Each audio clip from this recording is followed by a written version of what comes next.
युक्त लोकतांत्रिक गणराज्य बनाने के लिए तथा उसके समस्त नागरिकों को सामाजिक, आर्थिक और राजनीतिक न्याय, विचार, उपासना की अभिव्यक्ति प्रदान करने के लिए आज इस संविधान सभा में इस संविधान को अधिनियमित आत्मा अर्पित करते हैं। आज का जो मेरा विषय है, हम सब यहाँ युवा हैं, हम सभी यहाँ नेतृत्व शिविर में आए हैं।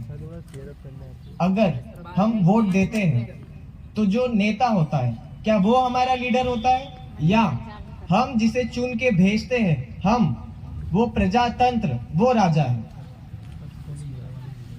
हम राजा हैं, यही प्रजातंत्र है। प्रजा के द्वारा प्रजा में से किसी व्यक्ति को चुना जाना उत्कृष्ट कार्य के लिए, और वो उत्कृष्ट कार्य क्या है?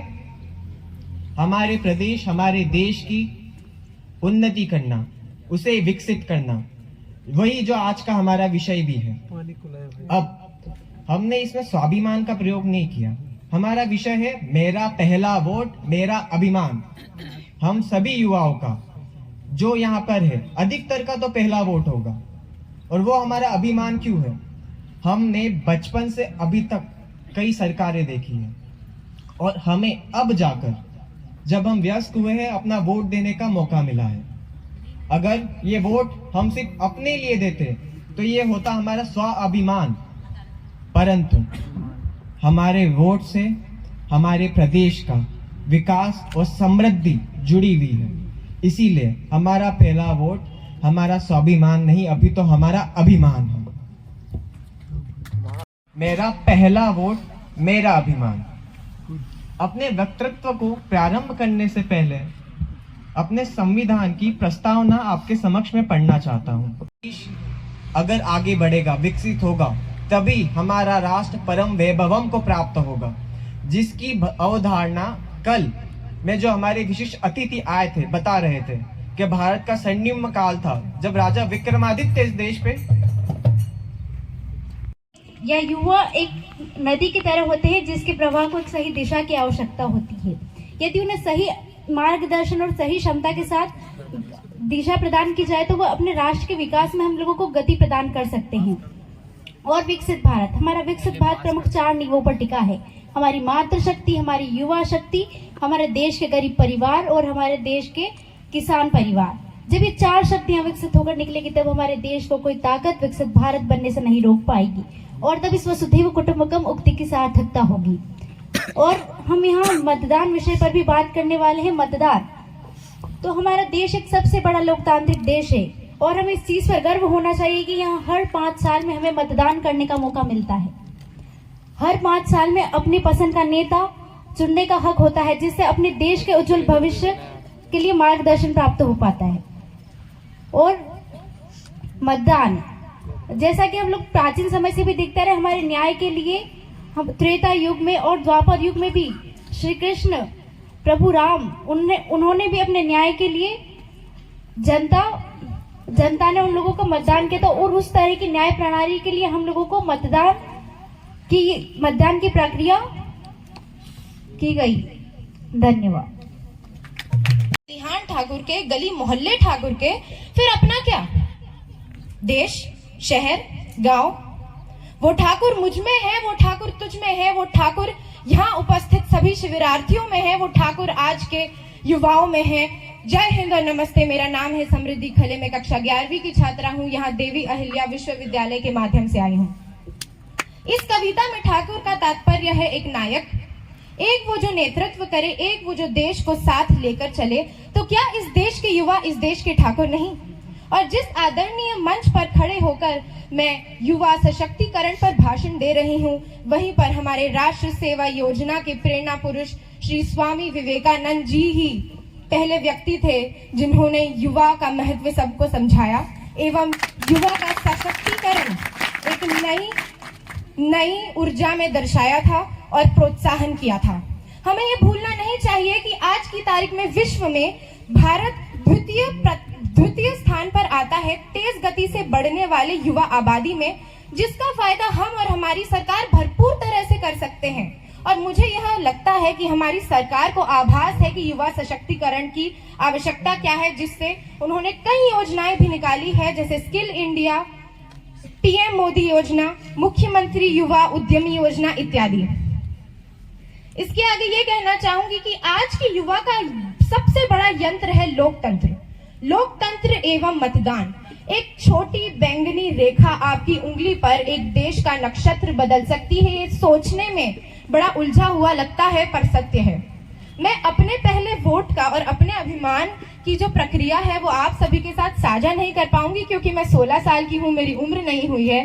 पर उस उम्र में भी मुझे भली भांति ज्ञात है कि मतदान की आवश्यकता और मतदान कितना महत्व रखता है इस देश के जीवन में, क्योंकि हम सरकार चुनते हैं, हम सरकार बदलते हैं, सरकार देश बदलती है।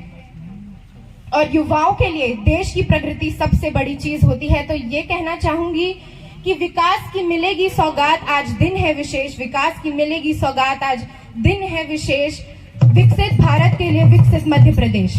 युवा उत्तेजना व युवा जोश की जरूरत हम सभी को और इस देश को बहुत है। तो दिनकर साहब की कविता की पंक्तियों के अलावा मैं अच्छी तरह से आपको नहीं समझा पाऊंगी, तो ये कविता प्रस्तुत है कि अब याचना नहीं अब रण होगा, जीवन जय या कि मरण होगा।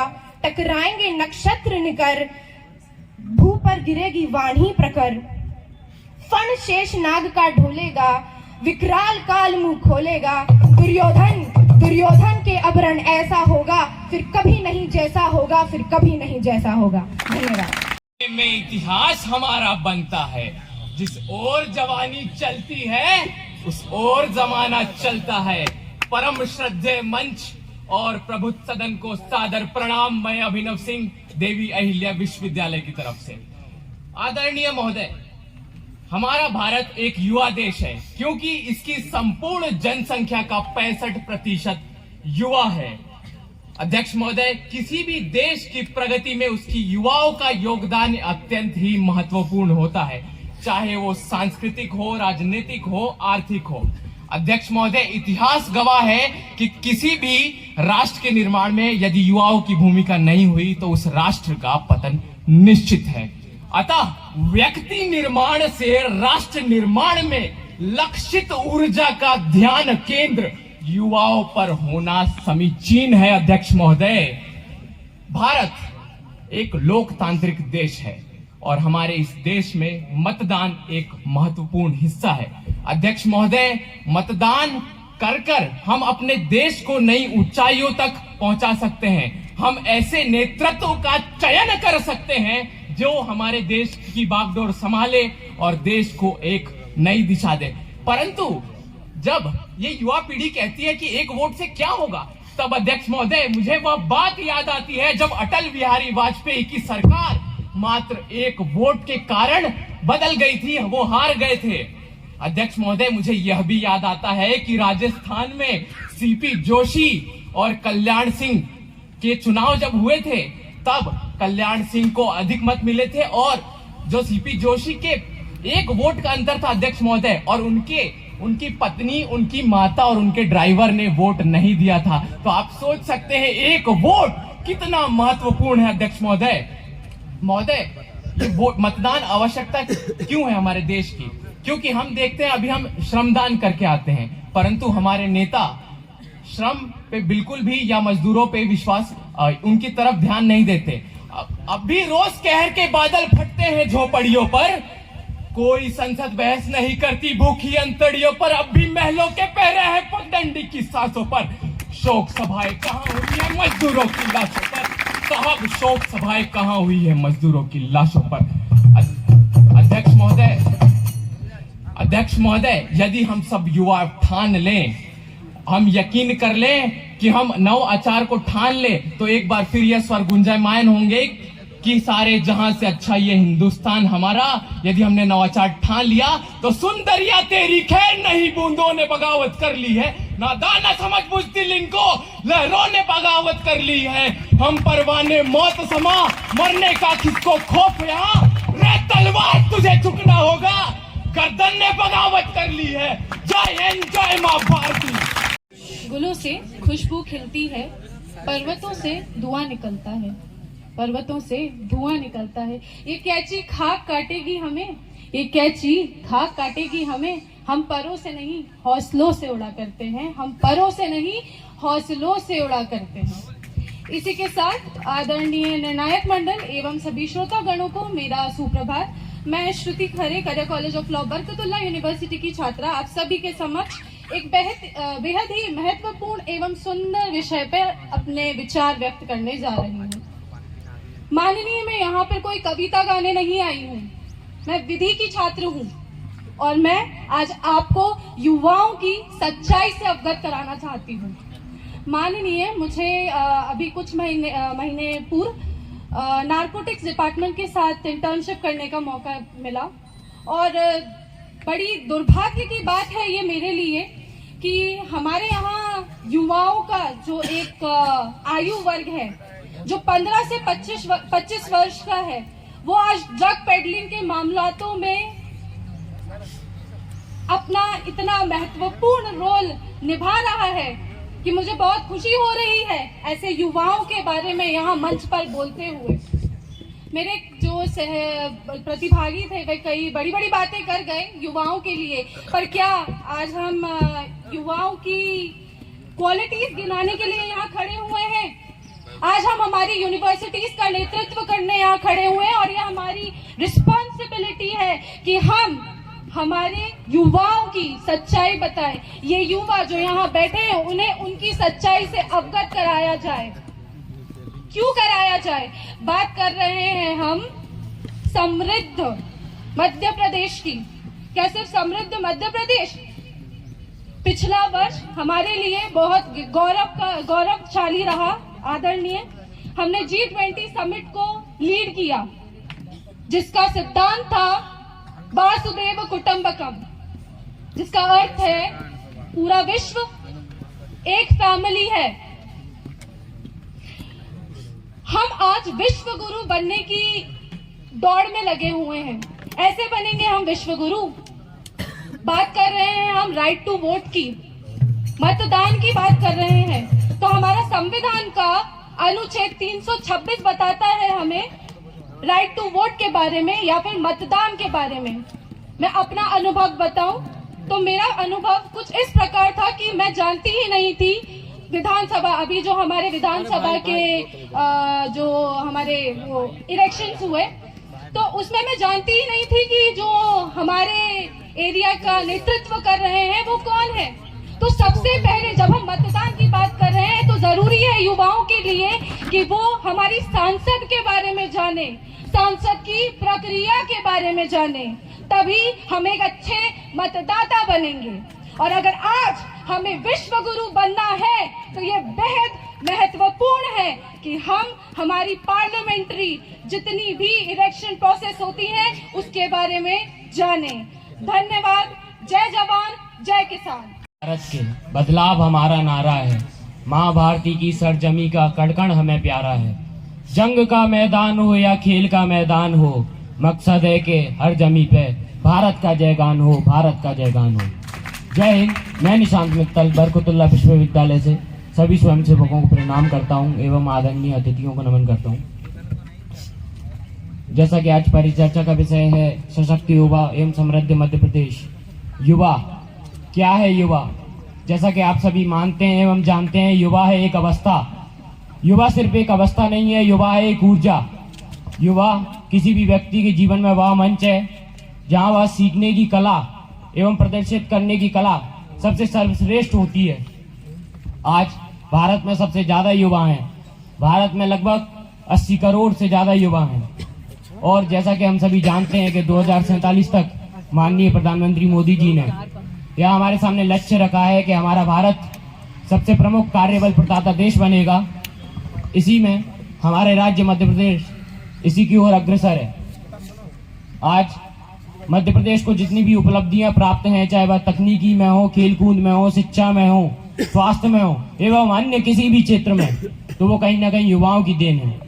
आज मध्य प्रदेश के युवाओं ने यह सुनिश्चित कर लिया है कि वह विकास की ओर अग्रसर होंगे। इसी के लिए उन्होंने तकनीकी एवं कई नवाचार एवं कई अन्य क्षेत्रों में आगे अग्रसर हैं, वह अग्रसर हैं। इसके अलावा कोई भी राज्य जब भी विकसित होता है जब वहां की सरकार प्रमुख हो, और कोई भी सरकार को चुनने का हक होता है हम युवाओं को। इस प्रांगण में कई युवाएं ऐसे होंगे जो इस बार प्रथम वोट करेंगे। जब हम पहली बार जब हम वोट डालेंगे तो यह हमारा कर्तव्य है कि हम एक ऐसी सरकार चुने कि जिसके प्रतिनिधि हमारा पक्ष रख सकें। जब हम सरकार चुनते हैं तो हमारे पास सिर्फ शक्ति नहीं होती वोट देने की, बल्कि हमारे पास शक्ति होती है पूरे राज्य को बदलाव लाने की, पूरे राज्य में बदलाव लाने की। एकता का प्रकाश इतना तेजवान होता है कि वह पूरी दुनिया को बदल सकता है। इसका सबसे अच्छा उदाहरण है हम राष्ट्रीय स्वयंसेवक व मध्य प्रदेश व देश के सारे स्वयंसेवक। अगर हम एकता के सूत्र में बंधकर सभी लोग कार्य करें तो हम मध्य प्रदेश को तो विकसित बनाएंगे, साथ ही साथ हम भारत को विश्व की सबसे बड़ी तीसरी अर्थव्यवस्था बना देंगे। अंत में अपनी वाणी को विराम देते हुए कुछ पंक्तियों से वाणी को विराम दूंगा।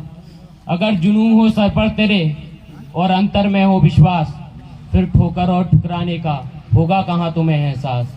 मकसद में सच्चाई है तो सीना ठोक के यही कहो, अरे झुकना होगा दुनिया तुमको, विश्वास पर अपने खड़े रहो, अड़े रहो, अड़े रहो। धन्यवाद। जय हिंद साथियों, मैं रुचि गोस्वामी जीवाजी विश्वविद्यालय ग्वालियर से। मैं जैसे कि युवा राष्ट्र के निर्माण में एक महत्वपूर्ण भूमिका अदा करते हैं। राष्ट्र के निर्माण में युवाओं का एक महत्वपूर्ण स्थान होता है। युवा अपने कार्य एवं ऊर्जा से स्वयं का निर्माण कर, समाज का, परिवार का निर्माण कर एक बहुत ही अच्छे राष्ट्र का निर्माण कर सकते हैं। तो इसके लिए पहले युवाओं को यह समझना होगा कि भारत क्या है। उन्हें पहले भारत का बनना होगा और उन्हें समझना होगा कि भारत के बनो और भारत को अपना बनाओ। इसके लिए सबसे पहले युवाओं को यह समझना होगा कि सबसे पहले जो वोट देते हैं वो उन्हें यह सोचना होगा कि हमें वोट एक उत्तरदायी सरकार को देना है। वो जिसको भी वोट दें पहले सोचें समझें, यह बहुत आवश्यक है कि वो किस सरकार को अपना वोट दे रहे हैं। तो ये बहुत ही आवश्यक हो जाता है कि जिसको भी वो वोट देते हैं क्या वह एक उत्तरदायी सरकार है। यदि है तो वह सरकार एक बहुत ही अच्छे राष्ट्र के निर्माण में भागीदारी बन सकती है। यदि वह यह सरकार को समझने में चूक कर देते हैं कि यह सरकार सही है या नहीं, तो इसमें राष्ट्र के निर्माण में विघ्न पैदा होता है। तो ये बहुत ही आवश्यक है आज के युवाओं को कि वह समझे कि हमें किसके लिए वोट देना है। इसके साथ ही यदि हम विकसित मध्य प्रदेश की बात करते हैं तो पिछले कुछ समय के आंकड़े देखें, जैसे 2001-2 की बात करें तो पहले हमारे मध्य प्रदेश की जो आर्थिक व्यवस्था थी उसके आंकड़े कुछ 4.43% आते थे। उसके साथ ही धीरे धीरे करके कोविड के टाइम में 60 कुछ हो गए। उसके साथ ही अभी प्रेजेंट की बात करें तो अभी आंकड़े 80 पॉइंट कुछ हैं। तो ऐसे मध्य प्रदेश जो है निरंतर आगे विकसित होने में अग्रसर है। इसी के साथ अभी 1 मिनट बचा। जय हिंद, जय भारत। सर्वप्रथम मैं युवा स्रोत स्वामी विवेकानंद और माँ बीणा पाणी के चरणों में नमन करता हूँ। तत्पश्चात यहाँ उपस्थित विशेष अतिथिगण और निर्णायक गणों को मेरा नमस्कार। आज का मेरा विषय सशक्त युवा, समृद्ध एवं विकसित मध्य प्रदेश, मेरा वोट मेरा अभिमान। जब हम युवाओं की बात करते हैं तब हमारे अंदर एक सकारात्मक क्रियान्वयन ऊर्जा पैदा होती है। स्वामी विवेकानंद जी कहते हैं युवा 4 हाथ हड्डी मांस का पुतला नहीं है, ये हमारे देश का नेतृत्व करने वाला भविष्य है। आज हमारा भारत देश आजादी के 75 वर्ष पूरे कर चुका है और हम अमृत काल में प्रवेश कर चुके हैं। ये हमारे लिए बड़े गौरवशाली की बात है कि हम अमृत काल के लिए 2047 की परिकल्पना में हमारे माननीय प्रधानमंत्री मोदी जी के साथ कंधे से कंधे मिलाकर हम सब युवा उनकी इस परिकल्पना को साकार करने में हमारा नेतृत्व दे रहे हैं। जब 2047 का सपना हमारे भारत का पूरा हो चुका होगा तब हमारे भारत देश में ना कोई भूखा होगा, ना कोई बेरोजगार होगा, ना कोई शोषित वर्ग होगा और ना किसान भूखा सोएगा। किसी को जन धन की कमी नहीं होगी। हमारा भारत देश पूरी तरह से विकसित हो चुका होगा। हम 2014 की बात करें, 2014 में हमारी भारत देश की जीडीपी 10वें स्थान पर थी, उस समय 2.0 ट्रिलियन थी। और जब हम 2024 की बात करते हैं तो हमारे देश की जीडीपी पूरे देश में 5वें नंबर पर आ चुकी है और ये $3.5 ट्रिलियन यूएस में हो चुकी है। हमारा भारत देश चंद्रयान 3 दक्षिण ध्रुव पर उतारने वाला पहला देश बन चुका है। हमारे देश ने कई सारी उपलब्धियां प्राप्त की है। हम अब वोट की बात करते हैं। हमारे एक वोट की ताकत 17 अप्रैल 1999 में जब अटल बिहारी वाजपेयी का चुनाव हुआ था, जब उनके विपक्ष को 270 वोट और अटल बिहारी वाजपेयी को 269 वोट के साथ अटल बिहारी वाजपेयी की एक वोट के कारण सरकार धराशायी हो गई थी। जब हम 2008 की बात करें तब सीपी जोशी का विधानसभा में चुनाव में एक वोट के कारण उनकी सरकार गिर गई थी, क्योंकि उनकी पत्नी, उनकी माता और उनके ड्राइवर ने उनको वोट नहीं दिया था, क्योंकि उनके पास समय नहीं था। अब आप सोचिए, मात्र एक वोट के कारण उनकी सरकार धराशायी हो गई थी। तो हमारा एक वोट बड़ा मूल्यवान है। हमें ये नहीं समझना चाहिए कि हमारे एक वोट की ताकत नहीं है। हमारे एक वोट की इतनी ताकत है कि हम सरकार को बदल भी सकते हैं, सरकार को गिरा भी सकते हैं। अंत में मैं एक पंक्ति के साथ इसको खत्म करना चाहूंगा। मेरा भारत देश कोई भूमि का टुकड़ा नहीं है, ये जीता जागता राष्ट्रपुरुष है। ये बंधन की धरती है, ये अभिनंदन की धरती है, ये अर्पण की भूमि है, ये दर्पण की भूमि है। इसका नदी नदी हमारे लिए कंकड़ है, इसकी नदी नदी हमारे लिए गंगा है, इसकी कंकड़ कंकड़ हमारे लिए शंकर है। हम जिएंगे तो इस भारत माँ के लिए और मरेंगे तो इस भारत माँ के लिए, और मरने के बाद भी हमारे दिल से एक आवाज आएगी, भारत माता की जय, भारत माता की जय हिंद। आज के विषय पे कुछ अपने शब्द साझा करने आई हूँ। मतदान न केवल हमारा अधिकार बल्कि हमारा कर्तव्य भी है। मतदान हमारे भारत के भविष्य को आकार देने की क्षमता रखता है। एक मत से सरकारें बनती भी हैं और सरकारें बिखरती भी हैं। हमारा एक मत हमारे समाज की तस्वीर बदलने की क्षमता रखता है। अक्सर देखा गया है कि लोग कुछ नोटों के लिए और कुछ शराब की बूंदों के लिए अपना मत बेच दिया करते हैं। हम युवाओं को मैं बताना चाहूंगी कि भारत हमसे है और हम भारत से, तो ना हमें अपना मत बेचना है और ना किसी का बिकने देना है। अपना मत बेचने से पहले हर उस परिवार के बारे में सोचिएगा जो आज भी बिना छत के सोता है। हर उस बच्चे के बारे में सोचिएगा जो आज भी शिक्षा से अछूता है। मैं सभी से कहूंगी कि जब हम सब युवाओं की उंगली पर होगा नीला निशान, तभी बनेगा मेरा भारत और मध्य प्रदेश महान। इसी के साथ मैं आप सभी से आग्रह करती हूँ कि आगामी लोकसभा चुनाव में बढ़ चढ़कर मतदान करें एवं लोगों को भी प्रेरित करें मतदान के लिए। इसी के साथ मैं अपनी वाणी को विराम देती हूँ। जय हिंद, जय भारत। प्रथम वीणावादी एवं हमारे प्रेरणा पुरुष स्वामी विवेकानंद जी के चरणों में सत नमन एवं पधारे हुए अतिथि एवं निर्णायक गण को मेरा प्रणाम और अभी आप सभी साथियों को जय हिंद। मेरा नाम सौरभ दुबे है। मैं महाराजा छत्रसाल बुंदेलखंड विश्वविद्यालय छतरपुर से हूँ। जैसा कि आप सभी को पता है कि आज का हमारा टॉपिक मेरा मत मेरा अभिमान। मेरा मत मेरा अभिमान। हम जब वोट डालने जाते हैं, कभी कभी जैसे कुछ ग्रामीण अंचलों में वहाँ की महिलाएं हुई या कुछ लोग हुए, उन्हें अपने मत का अधिकार या को पता नहीं होता कि उनकी मत में कितनी क्षमता है। एक मत में वो किसी के बहकावे में आकर या अपने घर के किसी दबाव में आकर किसी को भी वोट दे देती हैं। वो अपना एक मत खुद सिलेक्ट नहीं कर पाती, चयन नहीं कर पाती कि हमें किसे वोट देना है, किसी न किसी के दबाव में ही आकर देती हैं।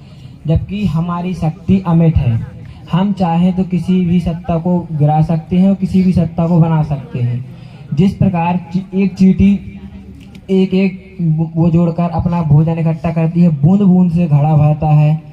एक बूंद अमृत की हमें नई जिंदगी भी दे सकती है और एक जहर की बूंद हमें मौत की गोद में भी सुला सकती है।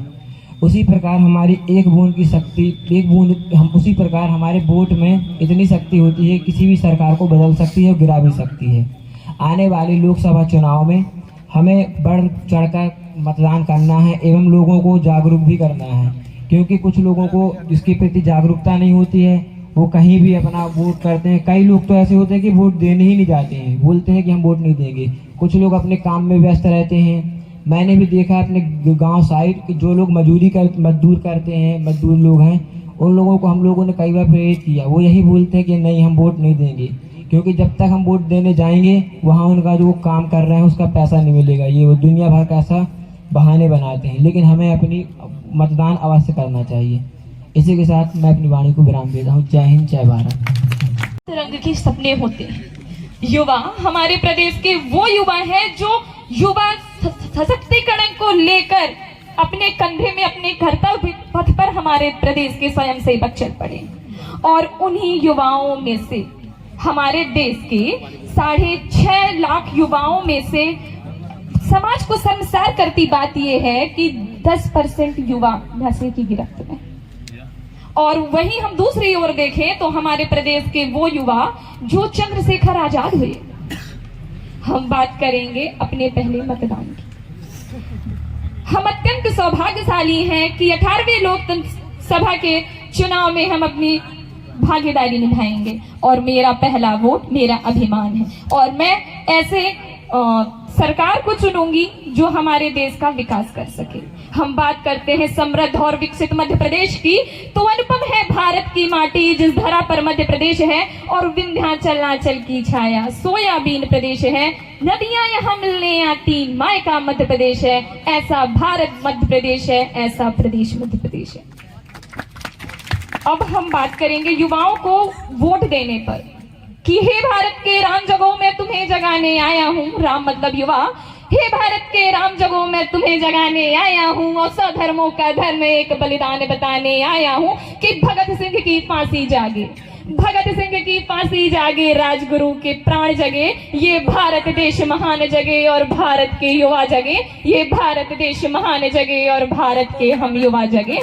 और सशक्त युवा वो होता है जो ये चाहता है, जिसके अंदर ये सपने होते हैं कि हम युवा देश के ताकत हैं, हम युवा देश के ताकत हैं, परिवर्तन लाकर मारेंगे। और युवाओं के लिए कि तू जिंदा है तो जिंदगी की जीत पर यकीन कर, तू जिंदा है तो जिंदगी की जीत पर यकीन कर, और है अगर स्वर्ग तो उतार ला जमीन पर, उतार ला जमीन पर। इन्हीं शब्दों के साथ मैं अपने वाणी को विराम देती हूँ। जय हिंद, जय भारत, वंदे मातरम। भविष्य का निर्माण तो नहीं कर सकते आप, युवाओं के लिए भविष्य का निर्माण तो नहीं कर सकते, लेकिन भविष्य के लिए युवाओं का निर्माण जरूर कर सकते हैं। ये शब्द हैं फ्रैंकलिन रूजवेल्ट। नमस्कार, मैं रचित मिश्रा अवधेश प्रताप सिंह विश्वविद्यालय से। विषय सशक्त युवा, समृद्ध एवं विकसित मध्य प्रदेश, पहला मत मेरा अभिमान, विचार विषय पर विचार अभिव्यक्ति हेतु उपस्थित हूं। तो सर्वप्रथम हमें जानना है कि युवा क्या है। युवा कोई आयु नहीं है, अपितु युवा एक ऊर्जा है, एक संरचना है, एक लक्ष्य है जो इस राष्ट्र को एक नया युग दे सकती है, इस राष्ट्र के निर्माण में एक नया पथ दे सकती है, एक नया मंजिल दे सकती है। जब भगवान श्री रामचंद्र रावण का वध करते हैं तब वो युवा थे।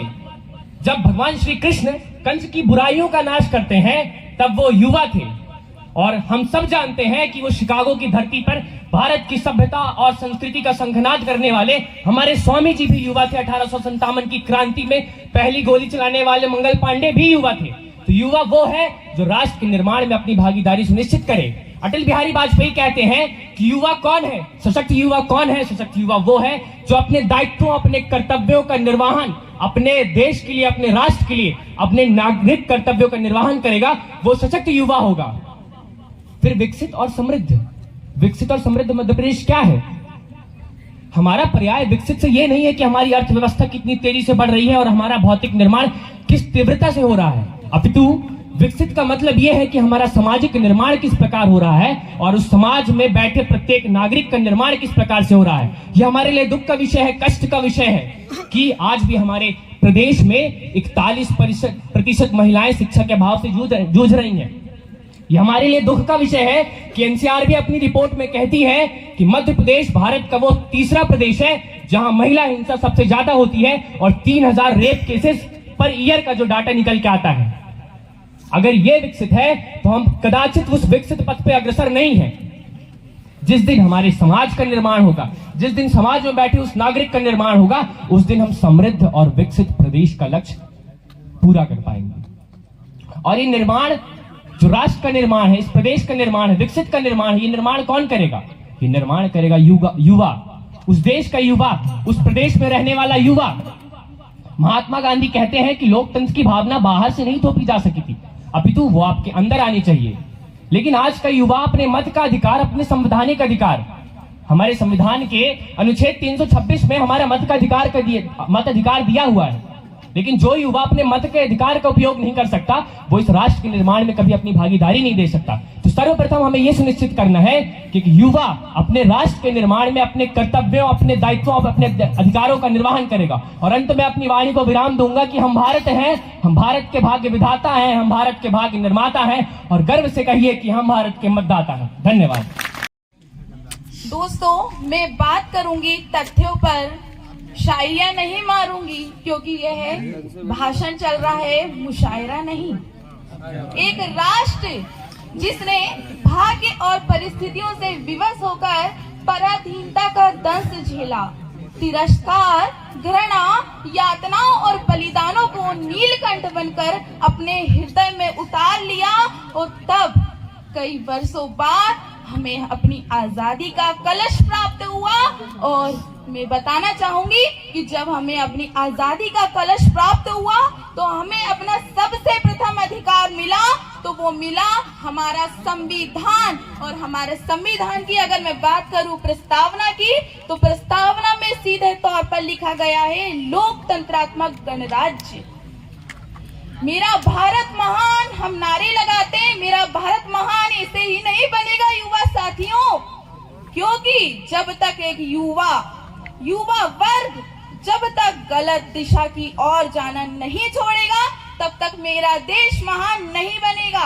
एक युवा, हमारे भारत में युवाओं की संख्या लगभग 60% है, और एक युवा अपने दम पर वो देश को चाहे तो उसकी तकदीर और तस्वीर दोनों बदल सकता है, और युवा चाहे तो अपने विचारों से अपने देश में क्रांति ला सकता है। अब मैं बात करूं यदि मत की, तो यदि मेरा युवा, मेरे देश का युवा अपना मत सही जगह देगा, तो मेरे देश का निर्माण, मेरे देश का विकास, मेरे देश की प्रगति होगी। अन्यथा मेरे देश का आर्थिक हो या राजनीतिक विकास संपूर्ण नहीं होगा। आज मेरे भारत देश ने परमाणु से लेकर अंतरिक्ष तक और पाताल से लेकर दुनिया की पांचवी सबसे बड़ी अर्थव्यवस्था बनने तक लगभग सभी क्षेत्रों में अविश्वसनीय, अभूतपूर्व और उल्लेखनीय प्रगति हासिल की है। मेरे देश का युवा, जैसे कि मैं कहा जाए युवा शब्द को अगर मैं उल्टा पढ़ूं तो वो होता है वायु यानी तीव्र गति के समान। जिस प्रकार वायु तीव्र गति के समान चलती है, उसी प्रकार मेरे देश का युवा है। अगर वह ठान ले कि मैं यह कर सकता हूँ तो वह करेगा। और मैं बस इतना कहना चाहूंगी कि यदि हमारी युवा पीढ़ी को सही मार्गदर्शन मिले तो वह अपने दम पर हमारे देश को विकसित बना सकती है। और आज मेरे देश ने सूचना प्रौद्योगिकी, संचार, परिवहन, ऊर्जा लगभग सभी क्षेत्रों में प्रगति हासिल की है। बस मैं इतना कहना चाहूंगी कि आप सभी अपने मत का अच्छे से उपयोग करें और हमारे देश को, क्योंकि ये हमारा मत ही है जो हमको विकास देगा। तो मेरा मत विकास को। जय जोहार सभी को। मैं शरद श्रीवास्तव मां नर्मदा की नगरी जबलपुर से रानी दुर्गावती का विश्वविद्यालय का प्रतिनिधित्व करते हुए आज इस मंच में रखे गए विषय पर अपने विचार रखने के लिए उपस्थित हुआ। सबसे पहले एक घनाक्षरी के माध्यम से आपका स्वागत करना चाहूंगा कि आन बान शान हम, युवा भी प्रताप हम, धर्म ज्ञान देने वाले उसे शास्त्र को प्रणाम है। पवन चले ऐसी जो लहर चले, सुरभित शब्द वाले मात्र को प्रणाम है। और आत्मबल सौर शक्ति, धन बल बल शक्ति, इन सर्वशक्ति वाले पात्र को प्रणाम है। और देश हित बात करे सब में जो ज्वार भरे, राष्ट्र हित वाले उस सब छात्र को प्रणाम। हमारा जो विषय है समृद्ध और विकसित मध्य प्रदेश, इसकी परिकल्पना मैं वेदों से लेता हूँ। यजुर्वेद के 22वें अध्याय के 22वें मंत्र में कहा गया, ओम अब्रह्मण ब्राह्मणो ब्रह्म वर्चसी जायताम, आराष्ट्रे राजन्य सूर्य सभ्य अति व्याधि महारथो जायताम, दोग्धिर धेनुर बोड़ा नडवाना सत्य पुरंदिर योसा, जिष्णु रठिष्ठा सभायो युवास यजमानस वीरो जायताम, निकामे न परजन्यो वर्षतु न फलवत्तयो, योग क्षयम न कल्पतम औषधय न पलचताम। अर्थात हमारा युवा सभ्य हो, हमारे योद्धा समर्थ हो, हमारे युवा सभ्य सशक्त हो, हमारा पशुधन समृद्ध हो, हमारी वनस्पतियां विकसित हो, हम अपने प्राप्त वैभव की रक्षा कर सकें, हम अपने प्राप्त लक्ष्य को प्राप्त कर सकें और जिसमें सबका कल्याण निहित हो। यदि राष्ट्र का विकास या किसी मध्य प्रदेश जैसे किसी अन्य राज्य का विकास इन आदर्शों पे चलकर होता है तो इसे हम सही मायनों में कहेंगे विकसित और समृद्ध मध्य प्रदेश का। और इसके लिए मैं युवाओं का आह्वान करना चाहूंगा, अगर इस देश का युवा या मध्य प्रदेश का युवा भाग 3 के अनुच्छेद 12 से लेकर 35 के मौलिक अधिकारों और भाग 4 51 का के मौलिक कर्तव्यों को सही ढंग से पालन करता है, अपने मत का सही मायने में प्रयोग करता है, तो निश्चित तौर पर देश में विकास के नूतन नए आयाम स्थापित होंगे ही। क्योंकि जॉन लुइस ने कहा था, vote is precious, it is most powerful weapon in the democracy society and we must use it. तो मैं देखिए मध्य प्रदेश में समृद्धता की कोई कमी नहीं, चाहे वन संपदा हो, खनिज संपदा हो, कृषि संपदा हो, सारी संपदाएं, बस जरूरत है विकास के लिए। उसके लिए किसकी आह्वान करना चाहूंगा मैं? युवाओं का, क्योंकि युवाओं की जो ऊर्जा होती है अक्षत होती है, यश अक्षय होता है, पराक्रम अपराजय होता है और संकल्प अटल होता है। तो 5G की इस दौर में मैं सभी युवाओं को 5C construction, commitment, collaboration, coordination के आधार पर 5E इलेक्शन, एंटरप्रेन्योरशिप, इकोनॉमी और एम्प्लॉयमेंट के आधार पर एक ऐसे मध्य प्रदेश का निर्माण करने के लिए आमंत्रित करता हूं जिसमें सर्वे भवन्तु सुखिनः और सर्वे सन्तु निरामयः की भावना। और आप सभी का आह्वान करते हुए अंतिम कुछ पंक्तियां कहना चाहूंगा कि आजाद शंकर रघुनाथ टाटिया मामा जैसी जवानी चाहिए, आजाद शंकर रघुनाथ टाटिया मामा की वो जवानी चाहिए, लक्ष्मी, दुर्गा, वती, अवंती बाई जैसी वो भवानी चाहिए और मेरे मध्य प्रदेश के विकास में जो काम आ सके इस बलिदानी धारा में सभी वो जवानी चाहिए। धन्यवाद। जय हिंद, जय हिंदुस्तान, जय मतदान।